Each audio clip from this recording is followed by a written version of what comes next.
special counsel. I think one of the reasons why he appointed special counsel was to get the investigation as far away from Andy McCabe as possible, because at this point, McCabe clearly had an axe to grind with the president. I don't know if Andy McCabe himself would have leaked this, but I do suspect that somebody on Team McCabe is trying to put this stuff out there to get the president to fire Rosenstein, to create a politically charged environment going into the midterms, and that would be to the detriment of the president. That's Ian Pryor, used to work at the Justice Department, a kind of pro-Rosenstein spin on what happened at that dramatic meeting, May 2017. Let's go right to our exclusive guest, Congressman Devin Nunes from California, joining us live out there. Obviously, he's the chairman of the House Intel Committee. And I wonder, when you hear that, what he was trying to say is that this story was leaked by Andrew McCabe. McCabe's backed into a corner because he's under federal investigation for lying and leaking, and that all Rosenstein saw from that meeting was that McCabe was anti-Trump and that he could not be fair to the president, and that it was really McCabe who planted the seed about wiring the president. Do you buy that? I think I buy the part that it was probably McCabe's team that did leak that. However, it's not something that you joke about. It's not something that you're sarcastic about.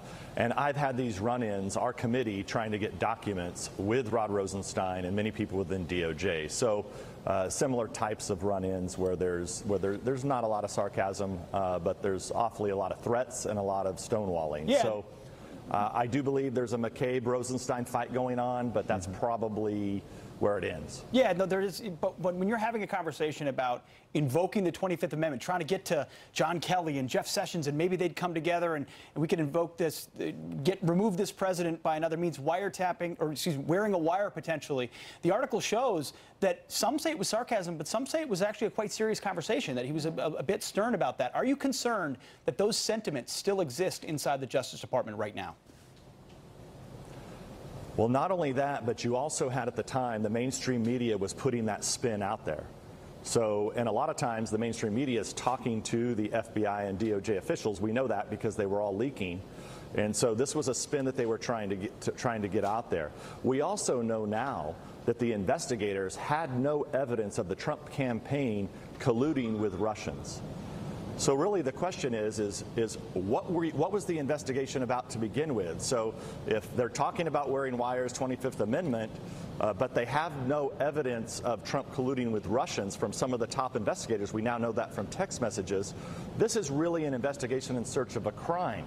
So we haven't seen the scope memo. The American people haven't seen it. Congress hasn't seen it. But the press continues to report, well, they were going after an obstruction of justice charge. Well, how do you obstruct an investigation of a counterintelligence investigation of which you have no evidence that the Trump campaign was colluding with Russians? And if he was, it wasn't a crime anyway. I mean, that's really, there's a lot of murkiness here.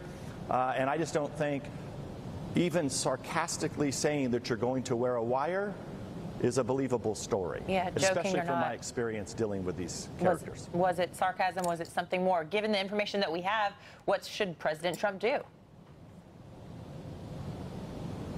Well, the first thing he should do is he should declassify all the documents that we've been asking for. So the Bruce Orr 302s, the 20 pages of the remaining content of the FISA that guess who signed? Rod Rosenstein. So the Deputy Attorney General.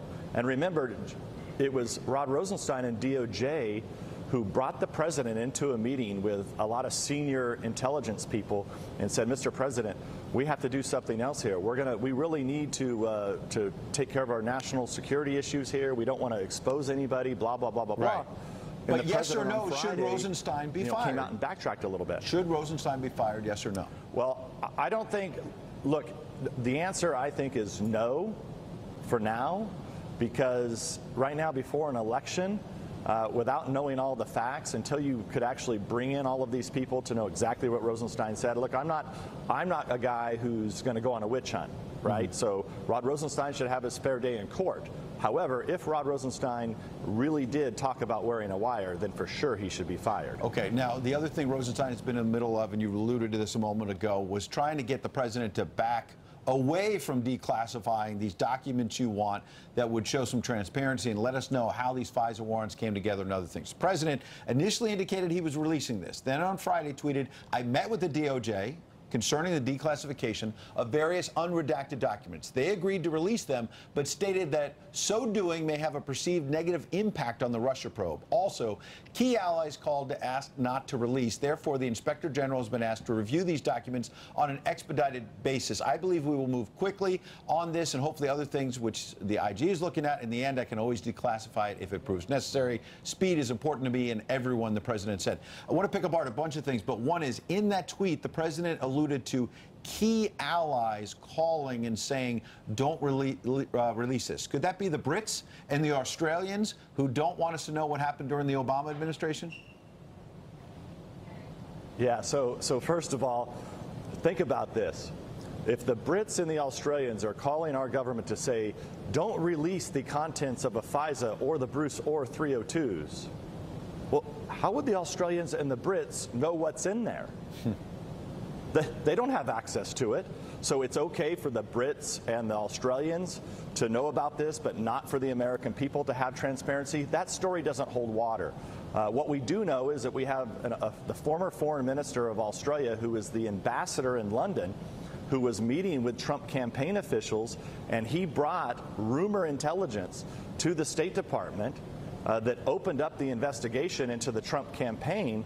We know that that guy has changed his story 4 different times. He wouldn't even answer the question whether or not he was a spy or not, whether or not he was working for someone or not. Now, that was just in the last week. So let's just dismiss them as having a potential conflict. And then you take the Brits. I don't believe that they're going to, that the reason that I've read in the New York Times is that, well, Christopher Steele was a former MI6 guy. Look, this guy, Christopher Steele, is an embarrassment to British intelligence.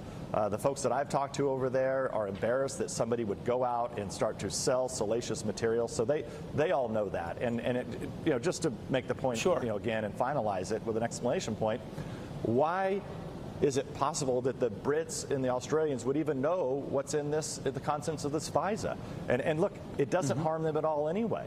Well, there's nothing in there about them. Were you surprised that the declassification was walked back a little bit? Do you expect us to eventually see these documents?